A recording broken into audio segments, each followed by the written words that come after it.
When I found out Darius had autism, it was hard knowing that. I didn't even know if he was going to be different because I didn't even know about autism. I didn't really understand what autism was. I knew that he regressed at 18 months. He stopped responding to his name. He lost his speech. But I didn't know much. I didn't know that it was going to be a roller coaster ride. And people may say, what you mean by a roller coaster ride? It's some ups and some downs. Like, autism is different.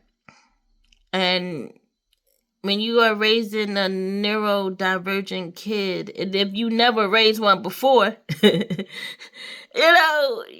don't know what to do. It's your first time. And I didn't know anyone who had a autistic child or a neurodivergent child, so you don't have a person you can go to and talk to about it, because it wasn't, I won't say rare, but it wasn't just a lot of people. The numbers are higher now.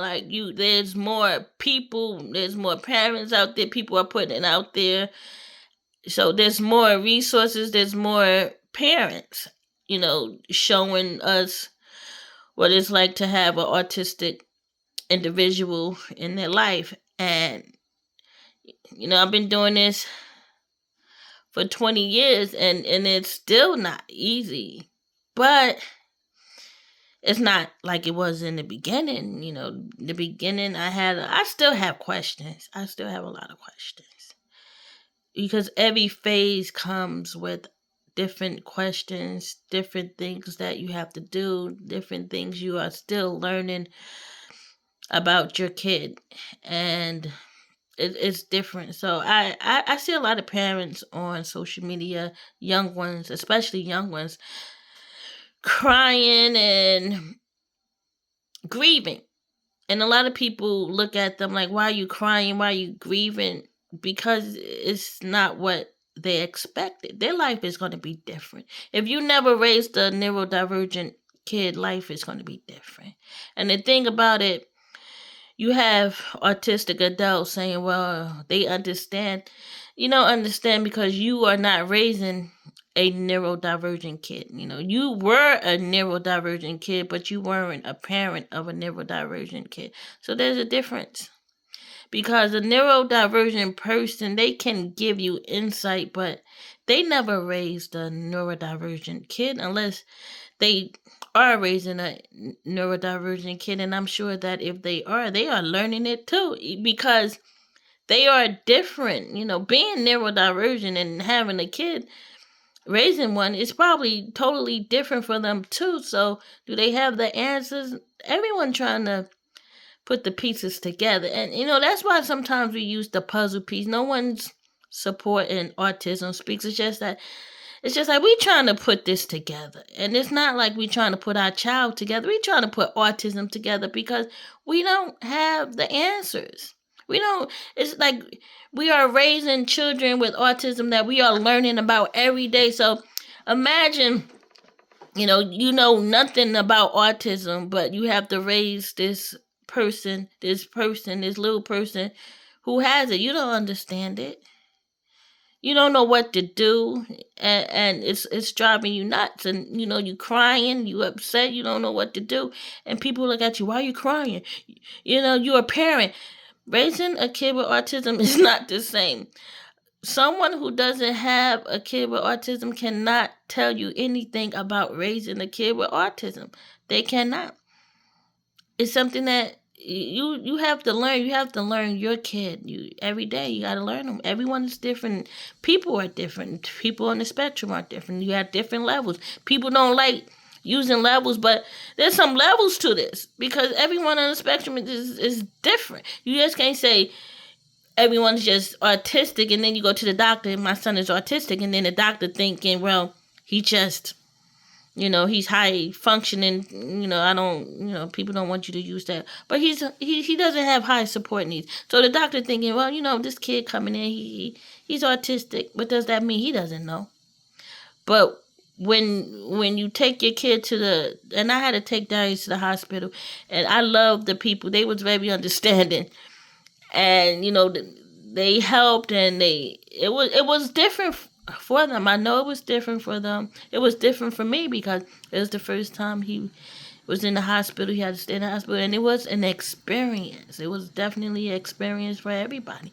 But we are learned, and from that experience they are able to help other people that are similar to Darius, like with higher support needs, what to do, what can they do, how can they do certain things.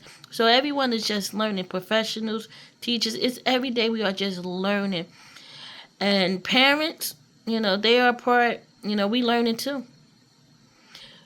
There's no book that can tell us how to be a parent and raising neurodivergent kids. We are learning this every day. We just trying to get resources, just pulling in information every day, and we learning from parents. So a lot of people look at me like, you using your son for internet fame. I'm not using my son for internet fame, because when I got on the app, did I know I was going to have internet fame? No, I got on the app showing my kid, like, this is what autism is. This is what we do every day. It's not scripted. I'm not clip farming. I barely edit. I edit once in a while because I might want to take something out that I said, because you have restrictions on things that you say, that you can and cannot say. You know how that goes. So sometimes you have to edit it, but that's the most I would do, or make his face look bigger or something like that. It comes with the internet. I mean, like, come on, you guys know. Stop. What I'm saying? Stop playing games. But to the parents that are finding out they have a kid with autism, you are new to the game, you young, you in your 20s, you don't know what to do, you stressing this, you a parent for the first time. But being a parent for the first time of a neurodivergent child is totally different from being a parent of a neurotypical. It is different. You don't know what to do, you stressing and stuff like that. But it does get easier, because you know why? It doesn't change. They're gonna be autistic forever, but it get easier because you start learning your son or daughter. You start taking notes and understanding, and that's how it get easier. You start controlling. You have control, and you start understanding, and you have to take things day by day. You have to live in the now. You have to live now. Because that's the thing I used to do. You get overwhelmed thinking about today and next month and next year, 5 years from now.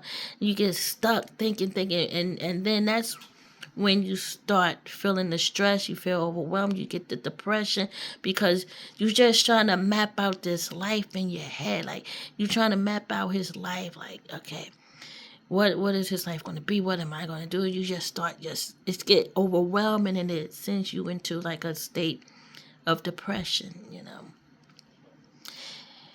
So what you have to do is just live for the moment. Take each day by day. What am I going to do today? What are my goals? What can I help him with? What is he going through? What do I need to understand? So, you do it day by day. Why am I talking so low? Like I'm in the library or something. But yeah, take it day by day, because this is your life. Welcome to your life of raising a neurodivergent kid. It's different. And it's going to be different. It's going to be a lot. But you're going to see progress. It's going to be rewarding. And you know what? Once you're going to be the master of your child's journey. I mean, he's going to be driving it, but you're going to master it. He's driving the way. He's the leader. He's the boss, but you're going to master. It's the master course of your child. And once you master it, you are going to be able to help other parents. and you're going to be able to help teachers and professionals, because even though they know the information, they learn it in school and the professionals do the research, but there's nothing like raising a neurodivergent. You with them 24/7.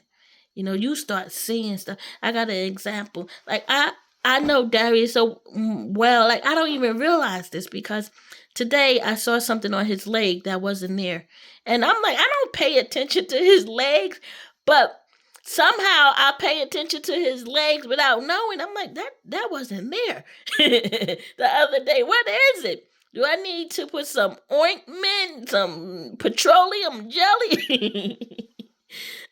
Some petroleum, get it right from the box of cereal and rubbing on his leg.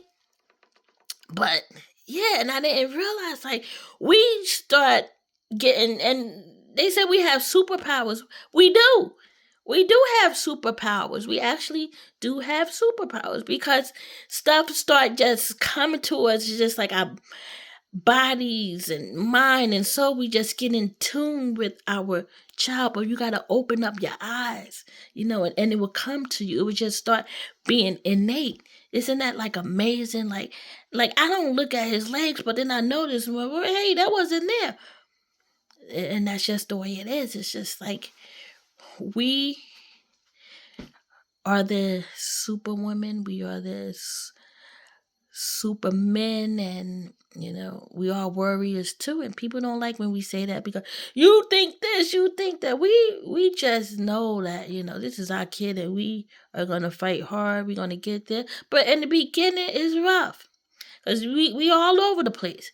But where I'm at, you're going to be at too. But where I'm at, somebody used to be here, and I need help with where I'm at. Because I'm still going through stuff.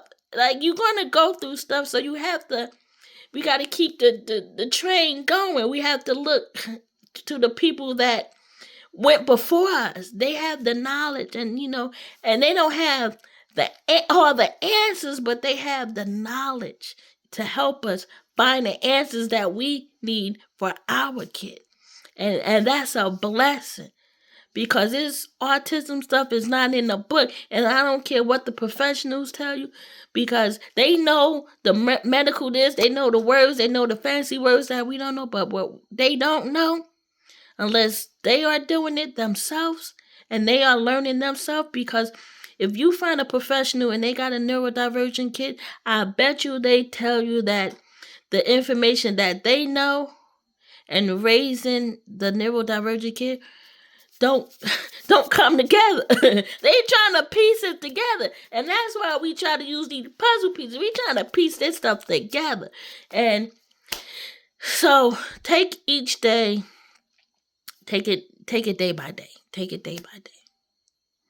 Get you a notebook and take notes, and it's going to start being natural. It's going to be innate, because that's what humans, that's the gift that God gave us. We learn and we adapt, and it's good. It's going to be good. So that's just my lesson for today. God bless you. And people keep on saying, where am I going to be after the TikTok ban? I'm still going to be here, go to work, be black, and be great. So be good, y'all. One.